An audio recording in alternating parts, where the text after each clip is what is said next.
James Heappey. Thank you very much, Sir Roger, and I too will try to be brief. Like many colleagues, I voted to remain, but I was clear at the time that I'd be bound by the result, both within the constituency and the country, and the result in the Welsh constituency was that we should leave, as it was in the country at large, so that is what we must do. I have to say I'm also baffled by the number of amendments that have come forward to this bill, not because those amendments lack value or they don't make good points in terms of our extraction from the EU. They very obviously do. But because, as the Shadow Secretary of State for exiting the EU so rightly said at second reading, there is primary legislation to follow the triggering of Article 50, within which both Houses of Parliament will have a very important role in scrutinising what we do in those negotiations. I certainly intend to play a full part in that scrutiny, and I know that members on the other side of the House will too. Similarly, we were discussing earlier on the impact of free trade agreements, particularly on our farmers, and it just again stands to reason to me that when those free trade agreements come forward, they will again be a matter for this House to scrutinise so that the interests of the farmers and food producers in our constituencies can be brought to bear then to make sure that the deals are in their interests. However, Sir Roger, I'd also like to associate myself with the comments of so many colleagues about the rights of EU nationals to remain within the UK. In Somerset, particularly in our tourism, farming and food and drink manufacturing industries, people from elsewhere in the EU play a hugely important part in our local economy. It is inconceivable to me that they would ever have their rights to be here taken away. I'd like to make some points on the Euratom clause within the bill.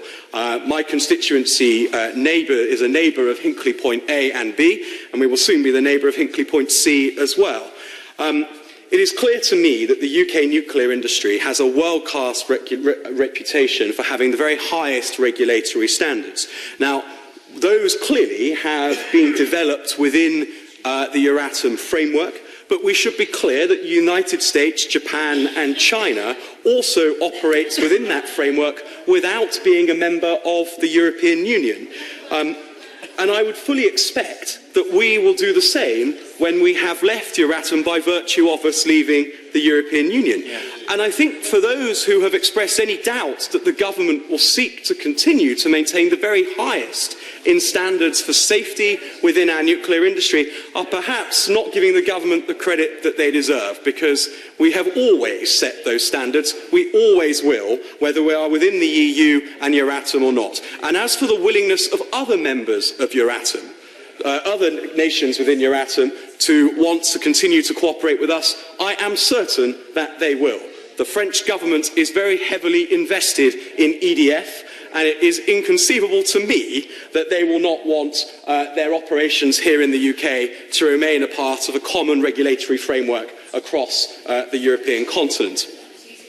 And besides, the government has rightly committed to working with the industry and all of the nuclear research bodies within the country to make sure that they fully understand what the priorities of that sector is within the UK, so that those needs can be met with whatever it is that we put in place instead of Euratom once we have left. The UK's nuclear industry is the gold standard globally. Many technologies being developed in other countries want those technologies to be employed here so that they can have the tick to say that they have been approved for operation within the UK. It is apparent to me, therefore, that as we put in place regulatory standards in the future, we will want to maintain that high standard with that great reputation around the world, and that crucially this House of Commons will have an important role in that.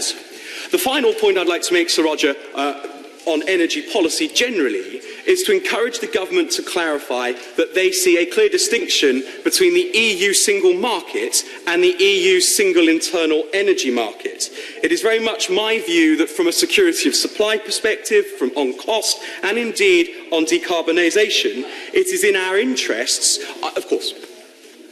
Gentleman is making a very good point now, and he's making exactly the point that I would have liked to have made had I been called. He's absolutely right. If we leave the single energy market and we lose the interconnectors, we will need higher baseload capacity, that will cost more and electricity prices will shoot up. Does he agree with me on that point? I absolutely agree that the interconnection of the UK and the European mainland from an energy perspective is hugely important, but the point I make is that that is not a part of the EU single market. The EU's internal energy market is a separate entity, and what I'm inviting the government to do is to clarify that they recognise that, and that their commitment to leaving the European single market, which I fully understand, is distinct from a continued enthusiasm for the internal energy market, which is an entirely separate thing and hugely to our benefit. Sir Roger, the will of my constituents and our country is clear. We've been instructed to leave. It's not what I voted for, but it is what we will do now. And it starts with this binary decision whether or not to trigger Article 50. This bill, without amendment, does exactly that.